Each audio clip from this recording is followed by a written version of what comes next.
Assalamualaikum warahmatullahi wabarakatuh. Perkenalkan, nama saya Nabila Farasindi dengan NIM 11950125145 dari kelas TIF L. Di video kali ini saya akan melanjutkan pembahasan mengenai uji signifikansi data penelitian menggunakan uji Kolmogorov-Smirnov dan uji t-test. Di sini kita akan mencari atau menjabarkan latihan 2, yang mana di sini kita mempunyai 20 data. Dan kita akan melakukan uji data sebelum dan sesudah pelatihan motivasi yang diberikan kepada karyawan di perusahaan ABCD. Dan kita akan mencari peningkatan kinerja yang signifikan setelah diberikan pelatihan, serta akan menguji dengan uji Kolmogorov-Smirnov dan signifikansi dengan uji t-test. Nah, dengan langkah-langkah pengujiannya sama seperti kemarin. Langsung saja kita cari menggunakan Microsoft Excel terlebih dahulu, baru nanti kita cari di di aplikasi SPSS. Di sini kita uji KS Data X dulu. Nah, ini untuk nilai pretestnya kita ambil yang di sini, yang sudah tinggal kita kopikan. Untuk nilai pretest ini kita urutkan terlebih dahulu dengan pilih sorot datanya dan tab data, lalu sort dia dengan sort smallest to largest. Continue, sort. Oke, ini sudah. Lanjut, kita akan mencari rata-ratanya. Untuk mencari rata-rata, kita menggunakan rumus sama dengan average, double click. Nah, di sini kita tinggal sorot data pretestnya, tutup kurung, enter. Kita tutup kurungnya, enter. Lanjut, kita akan mencari standar deviasinya dengan rumus stdef. Lalu kita sorot data pretestnya, enter.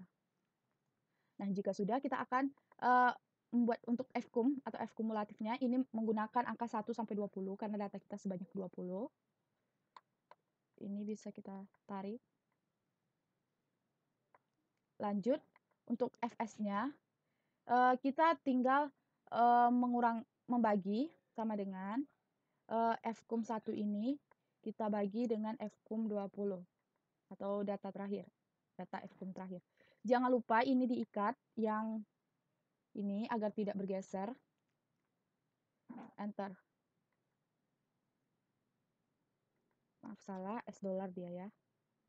Untuk mengikatnya kita menggunakan $, atau bisa dengan F4. Nah, sudah, tinggal kita tarik. Untuk nilai ZI-nya, kita menggunakan rumus sama dengan buka kurung pretest 1, ini pretest nilai yang ke-1, kita kurangkan dia dengan rata-rata. Nah, rata-ratanya ini kita ikat. Nah, lalu kita bagi dia dengan standar deviasi yang juga kita ikat. Oke, kita tarik saja. Lalu selanjutnya untuk nilai FT menggunakan sama dengan norm dis. Nah, ini kita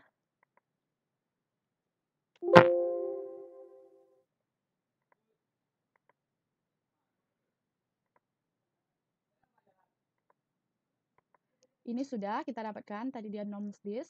Nah, tinggal kita tarik. Nah, jika sudah kita akan mencari selisih dari Fs dan Ft.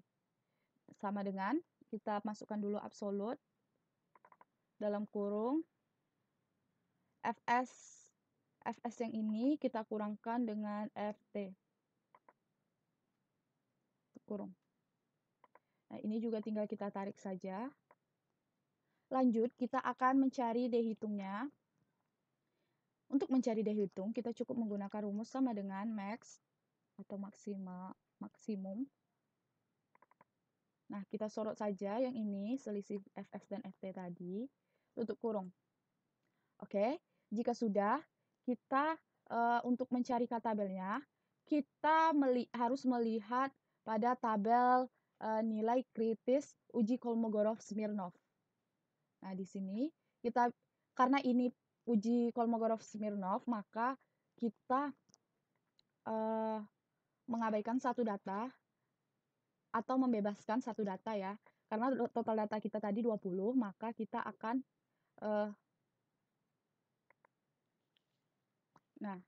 dibebaskan satu datanya. Jadi kita mengambil data ke-19 di 0,05 ini. Berarti untuk K tabelnya kita mengambil 0,301. Kita ketikkan 0,031. 301 maksudnya. 301. Oke. Jadi kesimpulan hasilnya, nilai D-nya kecil dari nilai K. Nah, di sini nilai D-nya tadi ini kita ketikkan 0,1004427, kecil dari nilai K-nya 0,301. Nah, maka H0-nya diterima dan H1-nya ditolak. Jadi data ini berdistribusi dengan normal. Lanjut kita bisa lihat di SPSS-nya. Di sini pada variabel view saya sudah membuatkan datanya. Ini ada data sebelum dan sesudah, bisa kita lihat di data view-nya. Ini yang sebelum, ini yang sesudah. Nah, untuk itu kita masukkan nilai sebelum itu ada pretest. Masukkan. Lalu kita kopikan ke sebelum. Nah, di sini kita sorot. Lalu kita ke tab Analyze. Kita pilih yang non-parametric test, lalu legacy dialog, dan one sample. Kita masukkan nilai sebelum ke test variable list. Oke. Nah, di sini sudah kita dapatkan. Kita lihatkan di sini, munculkan dia.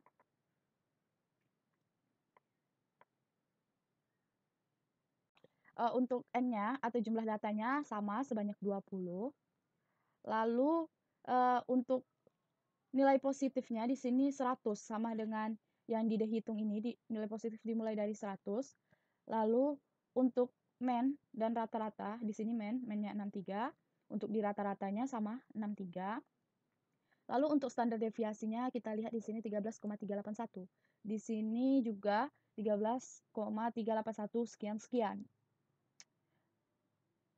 Maka di sini sudah benar data yang kita buat dan kita cari. Nah, untuk data sesudah juga kita bisa gunakan seperti tadi. Tinggal kita kopikan saja datanya. Masukkan ke sini. Masukkan ke data ini tadi. Pastekan. Lalu kita sorot datanya, lalu ke tab Analyze, non-parametric, legacy, dan one sample. Sebelum tadi kita kembalikan lagi dan sesudah kita masukkan. Oke. Nah, ini dia contohnya. Lanjut, kita sudah bisa melakukan uji signifikansi data. Nah, kita blok dulu ini datanya, lalu kita sort. Jangan dicentang. Di kolom B ya dia. Nih. Lalu di-OK-kan. Nah, ini sudah lebih urut. Lalu kita akan mencari ininya. Nilai D-nya dengan rumus sama dengan Y dikurang dengan X. Enter. Tarik ke bawah. Lalu untuk rata-ratanya sama dengan average. Kita sorot datanya. Enter. Lalu untuk nilai XD, kita cukup mengurangkan saja nilai D, kita kurangkan dia dengan rata-ratanya. Nah, di sini rata-ratanya diikat agar nilainya tidak bergeser atau rumusnya. Nah, kita tarik saja. Lalu untuk XD kuadrat, kita tinggal mengkuadratkan nilai XD ini. Sama dengan kita kuadratkan nilainya. Nah, sudah. Untuk ke jumlah, sama dengan sum. Sum atau summary, blok datanya, kurung, enter. Nah, ini tinggal kita tarik saja agar lebih cepat. Nah, untuk mencari T hitung, kita menggunakan rumus yang ini, rumus T hitung ini. Yaitu sama dengan rata-ratanya, kita kecilkan. Kita kecilkan ini dulu. Sama dengan rata-ratanya ini tadi. Yang ini maksudnya. Lalu kita bagi dengan, karena ini akar, SQRT-nya jangan lupa. Lalu setelah itu kita dalam kurungkan jumlah XD kuadrat, jumlah atau summary dari XD kuadrat ini. Lalu kita bagi dia dengan dalam kurung, bagi dalam kurung N-nya, nilai N-nya berarti N-nya ada 20 dikali dengan 19. N kurang 1, 19. Tutup kurung. Tutup kurung lagi. Nah, sudah. Enter kan. Lalu untuk T tabelnya, kita bisa melihat pada titik persentase distribusinya. Yang mana kita melihat pada yang ini, 0,025, 0,050. Karena ini datanya juga kita bebaskan 1 seperti yang tadi, berarti kita ambil pada yang ke-19, pada baris ke-19, kolom yang ini. Berarti 2,09302. 2,09302. Maka nilai T hitungnya ini lebih besar dari T tabel. Nilai T hitungnya ini lebih besar dari T tabel ya. Jadi kesimpulannya kita tolak H0 dan kita terima H1. Di sini terdapat perbedaan rata-rata skor sebelum dan sesudahnya. Bisa kita lihat atau kita cari dengan secara otomatis dengan bantuan Excel di tab data, yaitu di data analis. Lalu kita pilih dia t-test per to sample. Oke. Untuk variabel 1 kita menggunakan pretest dan variabel 2 kita menggunakan posttest. Oke, kita okekan di new worksheet apply. Ini bisa kita buat signifikansi. Oke. Nah, di sini kita kopikan saja. Oke. Kita kopikan datanya di signifikansi untuk melihat. Nah, di sini main-nya maksudnya di sini T start-nya sudah sama dengan T hitung. T start itu sama 3,5902 atau 019. Lalu untuk kritikalnya T atau dengan T hitungnya yaitu dengan T tabelnya, maksudnya T kritikal dengan T tabel 2,09302. Nah, sudah sama ya. Lanjut kita mencari dengan SPSS. Ini tinggal kita blok keduanya. Lalu ke tab analyze. Nah, di sini perbedaannya kita karena mengcompare dua, jadi compare means. Lalu per sample t-test.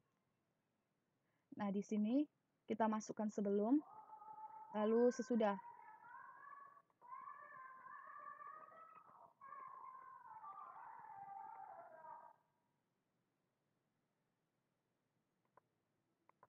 Nah, sesudahnya di variabel kedua.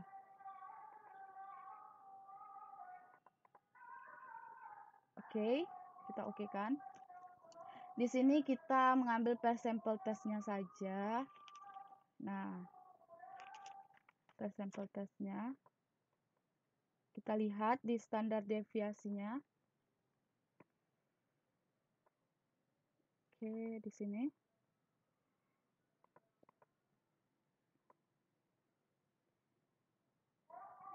Nah, sudah ya. Ini sudah sama. Inilah hasil yang kita dapatkan, standar deviasi dan lainnya.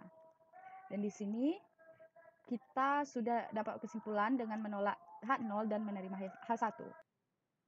Nah, sekian dulu penjelasan pada materi ini. Semoga materi ini dapat bermanfaat dan mudah dimengerti. Terima kasih telah menyaksikan. Wassalamualaikum warahmatullahi wabarakatuh.